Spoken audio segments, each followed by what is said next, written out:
Bonne et heureuse année et bienvenue à cette édition, le sommaire. Face aux actes de terrorisme dont est témoin le Bénin depuis plusieurs semaines, le communicateur Distel Amoussou opine sur le rôle que devrait jouer la presse béninoise. L'augmentation de prix que connaît le Garcinia Cola, encore appelé Aroué au Bénin, n'empêche pas ses consommateurs de s'en procurer en raison de ses nombreuses vertus. Plus de précision dans cette édition. La Cour suprême des États-Unis a bloqué le jeudi 13 janvier dernier l'obligation vaccinale imposée aux grandes entreprises américaines, une obligation que le président Joe Biden souhaite imposer aux entreprises à plus de 100 salariés.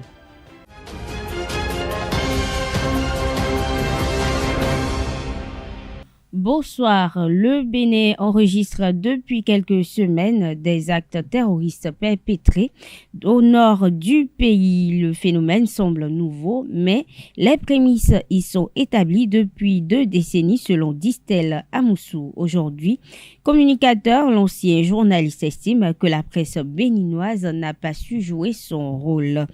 C'était au 334e Café Média Plus du 14 janvier 2022 à la maison des médias Thomas Méançon.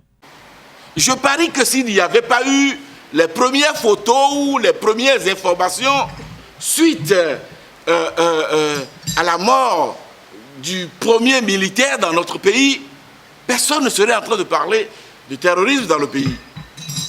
Alors que ces activités, ces mouvements existaient depuis 2 décennies derrière nous. Mais aucun journaliste, aucun professionnel ne s'est intéressé au sujet. De par sa situation géographique, le Bénin est impliqué directement dans la géostratégie terroriste. Et avec l'activité économique abondamment reluisante que nous avions connue dans notre pays, je voudrais parler des véhicules venus de France avec la multitude, la foultitude des packs de vente de véhicules, avec l'organisation, la structuration des véhicules venus de France qui partaient de notre port et qui allaient dans les pays de l'Interland. Le Bénin se retrouvait d'office au cœur de la stratégie géopolitique terroriste. Et ça, les professionnels de la sécurité le savaient avant les journalistes. L'étonnement des journalistes qui date d'hier n'est que la résultante de ce que nous devons forcément aller à la professionnalisation des professionnels des médias. La question économique est en train d'être réglée et ça, je salue toute l'équipe du confrère Yona Fangbedi qui, avec les Abel Better-Nomo à l'époque, qui prenait la tête. Aujourd'hui, les questions, si vous cherchez une réplique de la part des journalistes économiques dans notre pays, vous avez les adresses, vous avez les profils et vous avez les contenus. Mais sur les questions de sécurité,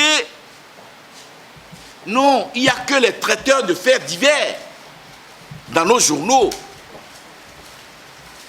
On fait le factuel, le compte rendu, et je l'ai lu hier, un père de famille s'est fait bastonner par ses enfants et tout le monde a crié anathème.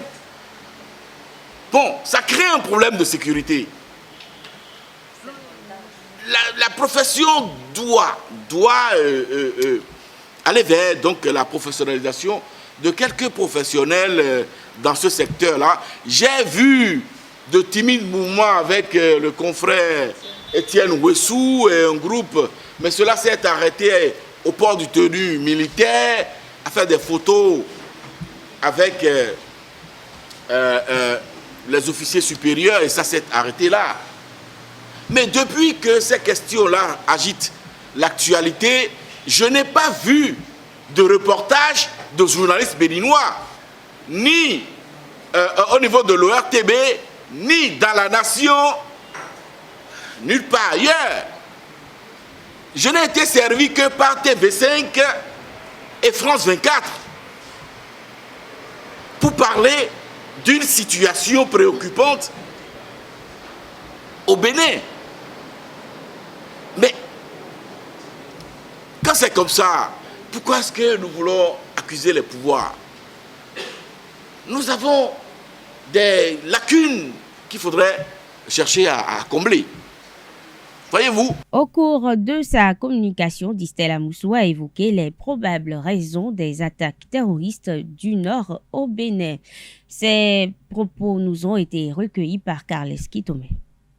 Mais pourquoi est-ce que le Bénin se retrouve subitement, je vous l'ai dit tantôt, avec l'activité économique autour de notre port, l'activité du trafic des véhicules d'occasion venus de France ou venus d'ailleurs, qui traversaient notre pays et qui allaient dans les pays d'Interland, mais nous servions la mobilité, nous facilitions la mobilité des terroristes dans les autres pays qui étaient touchés à l'époque.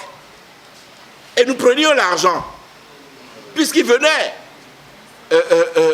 accoster leur navire à notre port, ils descendaient les pick-up, ces pick-up-là traversaient notre pays et allaient dans les pays de l'Interland.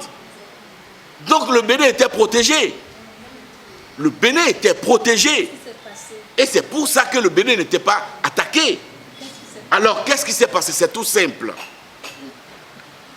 Et là encore, j'interpelle les journalistes pour dire qu'ils devraient aller à la source et creuser et dire aux Béninois ce qui se passe. Figurez-vous, le Bénin et le Burkina Faso sont en train de discuter la paternité d'une portion de terre qui fait à peu près 68 km².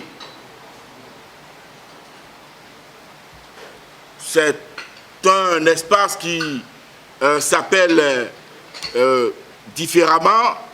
Lorsqu'on est au Bénin, par exemple, tout est sur le net. Hein. On n'invente rien. Hein. Lorsqu'on est à Cotonou, enfin pas à Cotonou, on est au Bénin, on l'appelle Koualou, la zone de Koualou. Les Burkinabés l'appellent la zone de Kourou.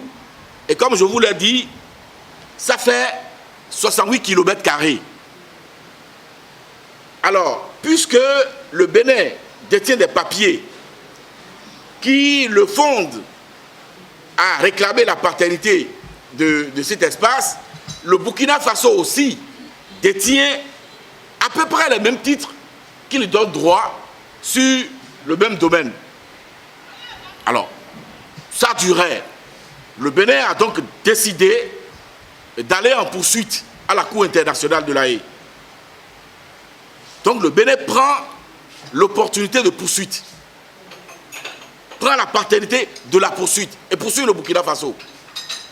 Mais à partir de ce moment, les tests internationaux font obligation au Bénin de sécuriser le domaine.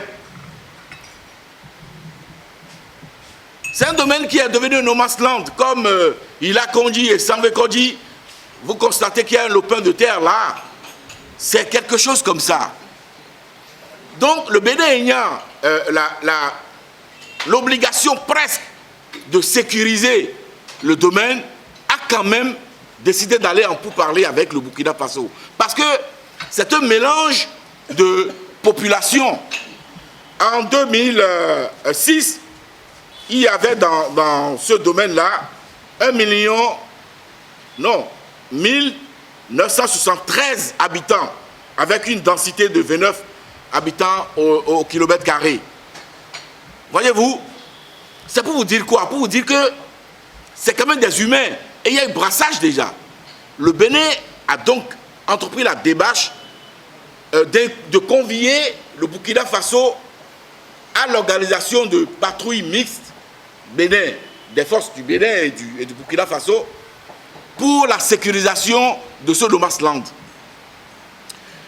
Mais le Burkina Faso étant déjà confronté aux frappes terroristes, aux problèmes d'insécurité créés par le terrorisme, n'avait plus la capacité logistique et humaine de desservir cette patrouille mixte. Et a réussi à pousser les mécréants, les terroristes vers le sud de son pays, vers le sud du Burkina. Le sud du Burkina fait le nord du Bénin. Qu'est-ce qui s'est passé? Ces terroristes ont donc établi les 68 km² comme zone logistique, comme zone de repli tactique, comme base de confort. Ça veut dire quoi techniquement? C'est dans cette zone-là qu'ils dorment, puisque c'est des humains. Ils ont des vies humaines comme tout le monde. Ils sont fatigués, ils dorment. C'est dans cette zone. C'est là qu'ils mangent. C'est là qu'ils se soignent. Alors, depuis près d'une dizaine d'années, le Bénin a eu l'information. C'est pour vous dire que ça n'a pas commencé aujourd'hui. Le Bénin a eu l'information. Et les forces de sécurité et de défense du Bénin ont commencé par gagner du terrain.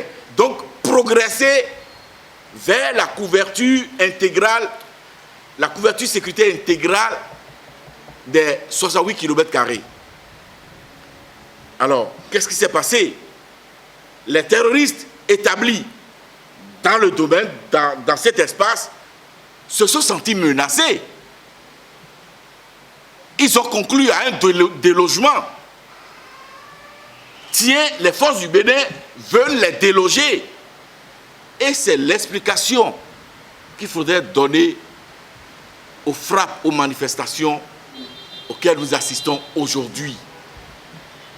Donc ils ont commencé par viser, prendre les positions des forces de sécurité et de défense du Bénin comme cible. C'est ça la réalité. Et c'est ça le contexte et c'est ça ce que nous vivons aujourd'hui. D'accord. Merci beaucoup. Je dois finir pour dire, si vous le permettez, que nous sommes face à ce qu'on appelle l'asymétrie. C'est une guerre asymétrique.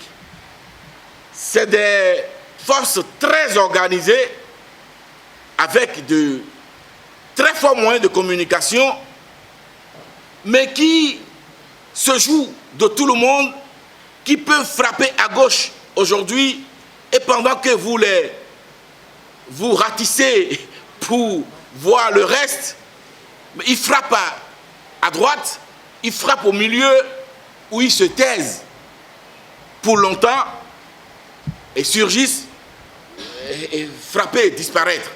En réponse aux tentatives d'atteinte à la sécurité ces dernières semaines à l'université d'Abomey-Calavi, des nouvelles mesures sécuritaires sont entrées en vigueur sur le campus. Depuis ce lundi 17 janvier, les organisations estudiantines saluent la décision du recteur Félicien Avlessi et invitent les autorités à travailler en synergie avec elles. Igor Rodolphe Tossou, président de la Fédération nationale des étudiants du Bénin, l'association la plus représentative, s'explique. Nous pensons que c'est maintenant les autorités à divers niveaux, que ce soit au niveau du rectorat, du COUS, s'inscrivent dans notre dynamique. Nous autres, en notre sein, en tant qu'organisation estudiantine, nous avons notre manière d'assurer la sécurité de nos camarades étudiants. Mais il faut avouer que nous n'arrivons pas à atteindre vraiment les objectifs fixés parce que nous manquons d'accompagnement. Déjà que nous sentons l'appui des autorités à divers niveaux, eux autres qui s'inscrivent dans cette dynamique d'assurer la sécurité des étudiants. C'est un plaisir pour nous. On va simplement demander que ce travail soit fait en parfaite collaboration avec les organisations estudiantines, avec les étudiants. Parce que étudiants entre étudiants, on arrive à mieux s'écouter, à se comprendre mieux, que ce soit autorité qui donne injonction directement aux étudiants. C'est le moment pour nous de demander à tous nos camarades étudiants que l'obéissance à la loi est liberté. Il est important que tout le monde puisse désormais se munir de sa pièce d'identité, de sa carte d'étudiant ou de sa carte nationale d'identité, afin qu'on puisse vérifier l'identité des personnes qui entrent et qui sortent de l'université. Encore lorsqu'il s'agit des soirs où l'université même est déjà dans l'obscurité, il est important que nous-mêmes, nous puissions faciliter ce travail-là pour qu'on puisse réellement s'assurer de la sécurité des uns et des autres à l'université. Communément appelé Aroé en langue fon, le Garcinia Cola et ses variétés connaissent une augmentation des prix comme les autres produits de première nécessité, ce depuis un moment. Malgré cela, les consommateurs conscients de ses vertus ne s'en privent pas. Suivez le reportage proposé par Kanté Amoussou et Farami Francis à ce sujet. Garcinia Cola, petit cola ou encore Aroé en langue fongbe est une espèce de plante dont plusieurs béninois sont friands. Plusieurs raisons motivent la consommation de cette plante. Les personnes âgées ont dit que ces choses-là sont efficaces pour chaque des maladies qui sont aujourd'hui. Ça peut stopper d'autres maladies, quoi. Cette hausse du prix du Garcinia Cola est motivée par plusieurs raisons.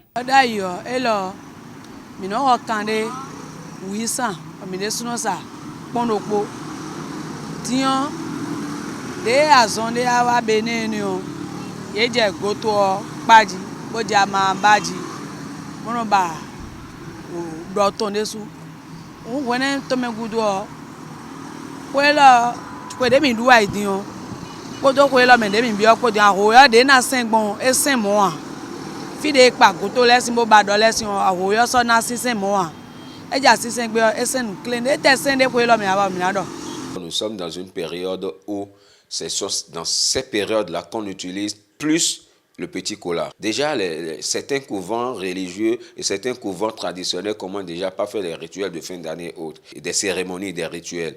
Donc déjà, à partir d'octobre, ils en procurent assez pour pouvoir faire les travaux, pour pouvoir faire des tisanes. Juste après le janvier, il y a le 10 janvier qui est la fête des religions endogènes, où il faut toujours l'utilisation du petit cola. Les traditionalistes également en font usage à différents fins. On l'utilise pour questionner les divinités. C'est-à-dire, quand il s'agit de faire des sacrifices à une ou telle divinité, c'est le petit cola qu'on utilise. C'est pour cela, très souvent, on a l'habitude de dire « Vodon runde nok begbinoa roea ». Si vous questionnez quelqu'un, vous avez droit à une réponse. Vous offrez de l'eau, de boisson, ou vous faites des libations pour votre divinité, pour savoir si oui, effectivement, cette divinité-là a accepté ce que vous lui avez donné. C'est ça qu'on utilise et ça a des signes qui sortent. Dans certaines conditions, le petit cola peut également servir à des fins malveillantes. En toute chose, il y a le bon côté et le mauvais côté. La petite cola, vous pouvez renvoyer l'esprit des morts à quelqu'un en leur donnant la petite cola. Ils prennent, ces esprits prennent la petite cola, mais ce n'est pas la petite cola qui va faire le mal. La petite cola n'a jamais fait du mal. C'est l'esprit de ce mort que vous envoyez aux gens qui fait le mal. L'esprit de ces morts que vous envoyez aux gens, c'est cet esprit qui va faire le mal. En recevant comme présent que vous lui donnez, la cola, la petite cola. Et ça s'utilise aussi pour envoûter ou pour donner de bénédictions. J'utilise juste pour attirer le bonheur et le truc là, et la chance vers eux, pour que la journée leur soit propice et autres. Ce produit de consommation fait partie de ces produits dont les prix ont augmenté depuis plusieurs semaines. Les ravisseurs du chef d'arrondissement de Niki Centre, kidnappés dans la nuit du dimanche 16 au lundi 17 janvier 2022 à son domicile, ont contacté la famille de l'élu communal. Payer 15 millions francs CFA au plus tard ce 18 janvier, c'est la condition avant la libération du CA Moussa Basseri Kessé. Ces ravisseurs dont les identités restent inconnues étaient au nombre de 4 masqués et armés jusqu'aux dents, selon le maire de Niki Oumarou Lafia. Des sources indiquent que ces derniers seraient cachés avec leurs otages en territoire nigérian. À noter qu'une enquête a été ouverte après le kidnapping. Pour détention de faux billets de banque, 3 hommes ont été interpellés par la police le 13 janvier 2022 à Bouhenri, arrondissement de Bembereke. Ils se sont présentés au commissariat du dit arrondissement avec l'argent dû en coupure de 10 000 francs CFA. C'était pour régler la situation de leurs frères placés en garde à vue. Selon le récit des faits par la direction départementale Borgou de la police républicaine, le frère en question est mis en cause dans une plainte enregistrée à ce même commissariat. Il est accusé d'abus de confiance portant sur un montant de 510 000 francs CFA. C'est après avoir été informé de la situation de leur frère placé en garde à vue pour les besoins d'enquête que ces derniers se sont présentés sur les lieux. Autre élément dans cette édition, certaines personnes ont recours à des pratiques ou rituels pour déterminer les signes des jours et les entités qui les gouvernent avant toute activité. Une pratique que le spiritualiste Yehazel déconseille. Le bon Dieu, si miséricordieux qu'il soit, ne saurait créer son monde avec de mauvais jours, fait-il savoir au micro de Jacques Marion d'Almeida. Nos aïeux, nos grands-papas ont eu à subir, à affronter la nature, à vivre des événements heureux comme malheureux. Et de par les expériences d'entre-temps, ils ont eu donc à déterminer certains jours. Vous voyez bien, on parlera par exemple des 9 jours de faisans, parce qu'ils ont eu à créer 9 jours. Puisqu'ils ont vu qu'à un moment donné, ils étaient confrontés au problème de maladie. Vous voyez, et là, ils ont peut-être eu recours à un vaudou pour avoir la guérison. Vous voyez, ainsi de suite. C'est là que vous allez, ou bien ils ont eu recours peut-être au phare pour comprendre certaines réalités. C'est alors qu'ils vont définir donc certains moments qu'ils vont appeler jour, phare, argent, rein, ya, vous voyez, faux. Bon, voilà à peu près bien. Vous savez, entre-temps, la conscience humaine n'était pas encore très évoluée. Aujourd'hui, je pense que nous sommes à l'ère du Verseau. La conscience a beaucoup évolué et la vérité qui était cachée donc, commence par se faire prévaloir. Donc, et quand vous prenez par exemple ceux qui parlent des 45 mauvais jours de l'année, par exemple, ben, demandez-leur d'où est-ce que ça vient. On dira peut-être que Dieu s'est fâché à un moment donné pour punir toute une région. Fait périr la région peut-être avec de l'eau ou bien avec du feu. Vous voyez, la question qu'on peut encore se poser est que est-ce que Dieu se fâche? Mais pourquoi se fâcherait-il?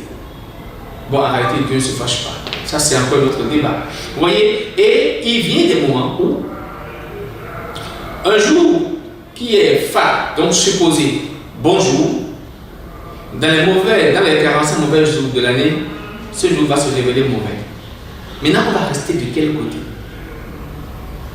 C'est-à-dire, le même jour est révélé par le phare. Bon. Et le même jour est révélé par la Bible mauvais. Alors que c'est le même jour. En réalité, je vous le répète, aucun jour n'est bon, aucun jour n'est mauvais. Mais l'homme que nous sommes, créés à l'image de Dieu, nous avons la possibilité de faire de notre journée une bonne journée ou d'en faire une mauvaise journée. Parce que quand on prend cet aspect, il y a beaucoup à dire, beaucoup de choses à dire. Vous comprenez? Alors, nous devons donc prendre conscience de qui nous sommes réellement, spirituellement, ok? Prendre notre destinée en main, savoir que nous sommes capables en réalité de faire de notre vie ce que nous voulons. En réalité, nous sommes le seul maître, le seul artisan de notre destin. Le destin n'est pas écrit au préalable, mais non. En tout cas, il y a beaucoup à dire par rapport aussi à ce terme de destin. Donc, retenons tout simplement qu'en matière de bon jour, mauvais jour, aucun jour n'est bon, aucun n'est mauvais. Mais nous pouvons faire de notre journée une bonne journée quand nous pouvons en faire une belle journée. D'ailleurs, pour penser que les jours supposés, bon, tout le monde vit le bonheur, c'est pas vrai. Là où certains rient, sont en joie, mais d'autres vivent le malheur. C'est la vie qui est ainsi faite. Ok? Et là, cela respecte la loi de la dualité. Sans ça, la vie n'aura pas de sens. Sans ça, il n'y aura pas d'équilibre. L'homme ne peut exercer sa profession au hasard, car chaque être humain possède un caractère spirituel propre à lui. Pour plus de précision, écoutons le spiritualiste Yazel au micro de Jacques-Marion Dalmeda. Tout vibre, tout est vibration. Tout a une énergie, disons une nature spirituelle et une nature physique. C'est pas parce que le métier d'avocat donne beaucoup d'argent que je vais devenir avocat. Non. Si c'était le cas, tous les avocats seraient riches. Vous allez voir des avocats pauvres, mais de simples instituteurs qui vont construire des maisons à étages. Mais comment est-ce que cela s'explique?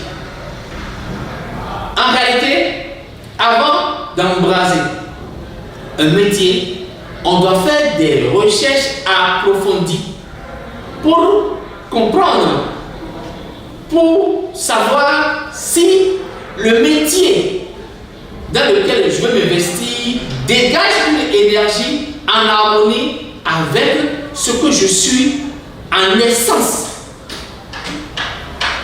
Sans ça, vous passez à côté de la plaque et vous allez vivre le calvaire, l'enfer tout le temps. Tout le monde ne peut pas être journaliste. Tout le monde ne peut pas être spiritualiste. Tout le monde ne peut pas être vulcanisateur. Mais non, il faudrait que l'énergie que vous portez en vous, en essence, cette énergie soit en harmonie avec votre métier, votre vie professionnelle. Et très facilement, tout se passe bien.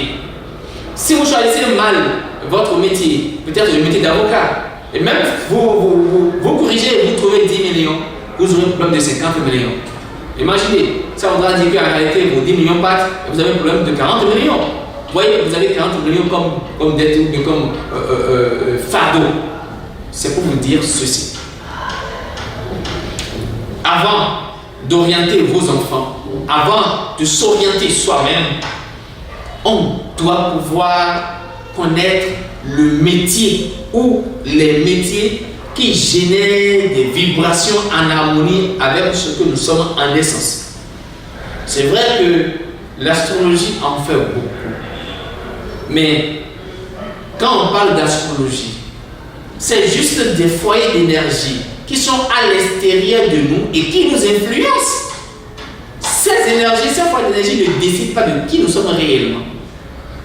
Vous voyez, je dis que, donc en réalité, on dit souvent, est-ce que quand on est verseau là, on peut me faire quel type de travaux?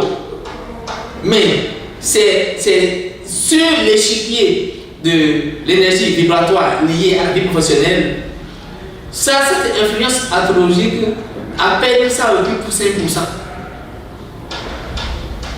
Les sages disent, les astres influent, mais ne décident pas de nous.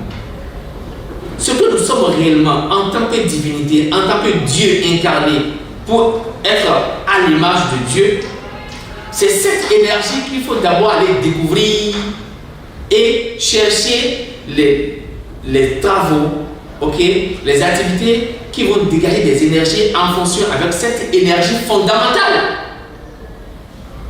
Et ce n'est qu'après ça que d'ailleurs les noms et prénoms que vous portez, vous allez chercher les travaux ou bien les activités qui dégagent des énergies en harmonie encore avec ces noms et prénoms. Donc votre énergie secondaire. Ibrahim Boubacar Keïta, né le 29 janvier 1945 à Koutiala, est un homme d'État malien, président de la République du 4 septembre 2013 au 18 août 2020. Il est décédé le 16 janvier dernier. Pour en savoir davantage sur l'illustre disparu, la rédaction de ZAE-TV vous propose un bref parcours emblématique d'Ibrahim Boubacar Keïta.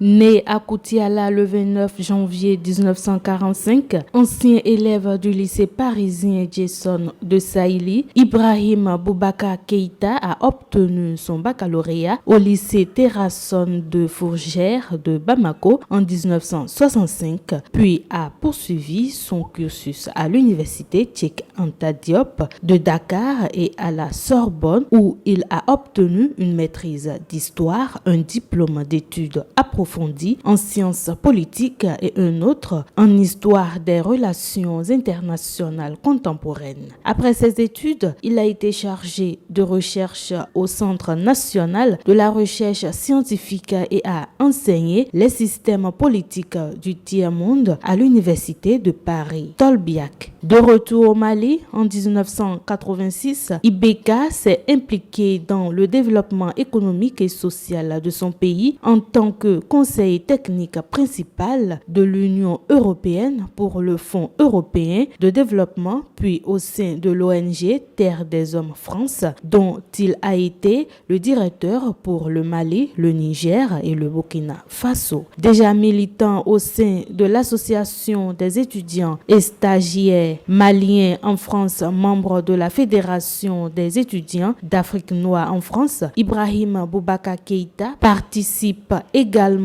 à la création en 1969 du Comité de défense des libertés démocratiques au Mali, dont il devient le secrétaire général 2 ans plus tard. À la suite de désaccords au sein de son parti, Ibeka quitte l'ADEMA en 2000 et fonde le Rassemblement pour le Mali en juin 2001. Son nouveau parti le choisit comme son candidat à l'élection présidentielle d'avril 2002. Le 28 juillet 2013, Ibrahim Boubacar Keïta, soutenu par une coalition de 35 partis, arrive en tête du premier tour de l'élection présidentielle. Le 18 août 2020, vers 16h30, Ibrahim Boubacar Keïta et son premier ministre, Boubou Cissé, sont arrêtés par une garnison de militaires en révolte. Les 2 dirigeants sont conduits par les militaires révoltés dans des véhicules blindés à Kati, où se trouve le camp militaire Sundiata Keïta. Ibrahim Boubacar Keïta, c'était le 16 janvier 2022 à l'âge de 76 ans d'une crise cardiaque. Les présidents de la Côte d'Ivoire et du Gabon, Alassane Ouattara et Ali Bongo, ont eu un tête-à-tête ce lundi 17 janvier 2022. Leurs échanges ont porté sur la relation entre les 2 pays et la stabilité en Afrique. Sur sa page Facebook, le président gabonais a confié que les 2 pays sont déterminés à renforcer leurs relations bilatérales et à unir leurs forces diplomatiques pour assurer partout où c'est nécessaire en Afrique la paix et la stabilité. Ali Bongo a également publié quelques images de l'audience avec Alassane Ouattara. Il faut souligner que l'audience s'est tenue à Libreville au Gabon. Le président américain Joe Biden a soumis une obligation vaccinale qu'il souhaite imposer aux entreprises à plus de 100 salariés. Cette décision de président américain est bloquée par la Cour suprême des États-Unis qui la juge d'inappropriée selon RFI. Sur 9 membres, seulement 3 magistrats progressistes ont voté pour cette décision. Les 6 autres juges conservateurs s'y sont opposés. La haute juridiction des États-Unis a toutefois donné son accord à l'obligation vaccinale pour les employés du secteur de la santé qui bénéficient de fonds fédéraux. Sport dans cette édition pour le compte de la 2e journée du tournoi de football interpromotion de Esaü Bedjroumede. L'équipe de la 2e année s'est opposée à celle de la première année aujourd'hui sur la pelouse synthétique du campus d'Abomey-Calavi. Les plus grands se sont imposés sur le score de 3-1. Suivez le compte rendu signé Anaël Dou.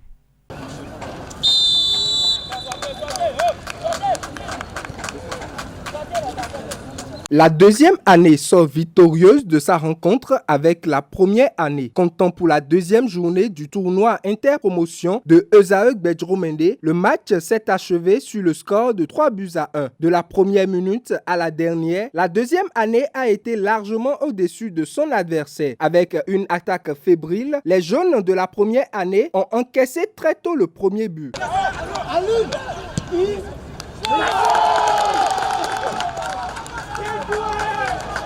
C'est signé Arturo Hussein à la 3e minute. La deuxième année a multiplié les offensives pour alourdir le score, mais la réussite a manqué jusqu'à la fin de la première partie. La deuxième partie a été plus riche en buts. La première année, n'ayant toujours pas retrouvé la cohésion, la deuxième année s'applique et trouve une nouvelle fois les filets au pied de Jospin Gitongo à la 53e minute.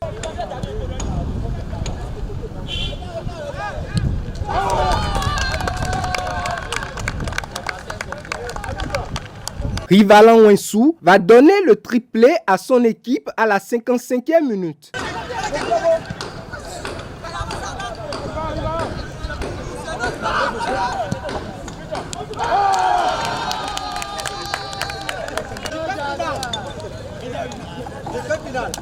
La première année sauve la face grâce à un penalty de Destin de Souza à la 63e minute.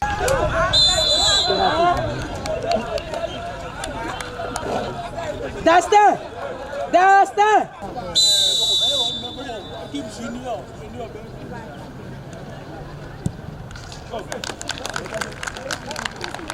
Les deux équipes vont se séparer sur le score de 3-1, donnant les 3 points du match à la deuxième année.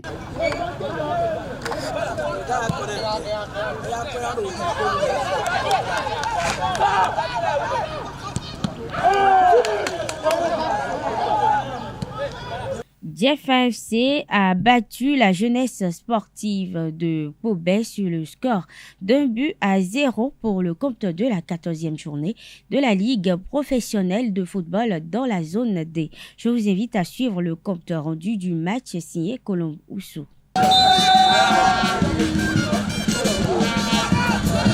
Rien à faire lors de cette 14e journée pour la jeunesse sportive de Pobet. Reçu par son homologue de Tiefa FC, les joueurs de Pobet ont courbé les chines sur le score étriqué d'1-0.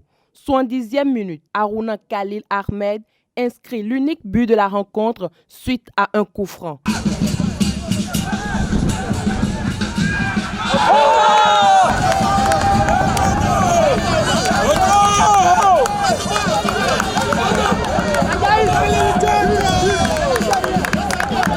Cette victoire permet à Tiefa FC de conforter sa place 6e du groupe avec 16 points. La JSP reste 8e avec 12 points. Mesdames et messieurs, nous sommes à la fin de cette édition. Merci d'être restés à nos côtés. Agréable soirée à toutes et à tous et à demain.